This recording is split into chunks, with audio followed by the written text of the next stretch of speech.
भारतामध्ये गॅस टंचाई निर्माण झाली आहे आणि लोक घाबरलेत. पण खरी भीती गॅस टंचाईची नाही आहे, तर तुमचं बँक अकाउंट हॅक होण्याची आहे. हो, फेक मेसेजेसमुळे हजारो लोकांची फसवणूक होते.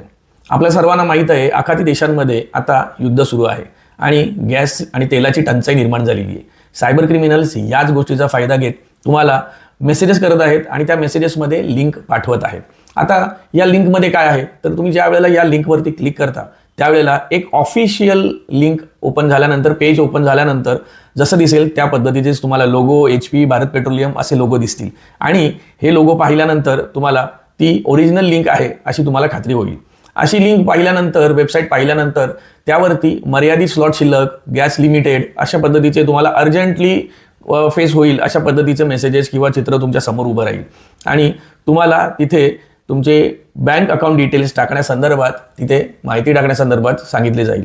ज्या वेळेला तुम्ही तुमच्या अकाउंट डिटेल्स, क्रेडिट कार्डचे डिटेल्स, बँक डिटेल्स तुम्ही त्यावरती टाकता, हे सर्व डिटेल्स तुमच्या कुठल्याही प्रकारच्या गॅस बुकिंगसाठी न जाता हे हॅकर्सकडे, सायबर क्रिमिनल्सकडे सगळे डिटेल्स निघून जातात आणि क्षणात तुमचे बँक अकाउंट, तुमचे क्रेडिट कार्ड डिटेल्स रिकामं होऊन जातं.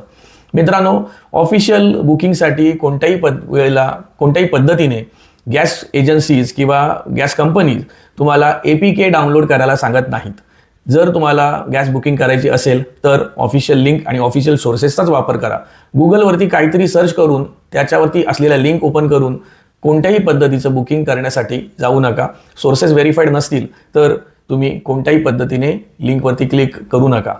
मी advocate Amit Nagvekar, cyber law expert. या केसेस आणि अशा प्रकारच्या केसेस, अनेक प्रकारच्या केसेस मी बघितलेल्या आहेत. त्यामुळे मी आपल्या सर्वांना सूचित करू इच्छितो की आपण जर कोणत्याही पद्धतीने पॅनिक झालात आणि जर अशा पद्धतीने लिंक ओपन केलात तर आपल्याला भरपूर मोठं नुकसान होऊ शकतं. मित्रांनो, हा व्हिडिओ नक्की शेअर करा आणि आपल्या जवळच्या मित्रांना, आपल्या नातेवाईक जे असतील त्यांना सुद्धा हा फॉरवर्ड करा. त्यामुळे सायबर क्रिमिनल्सचा कोणत्याही पद्धतीने फायदा होणार नाही आणि आपले सुद्धा कोणतेही नुकसान होणार नाही. धन्यवाद.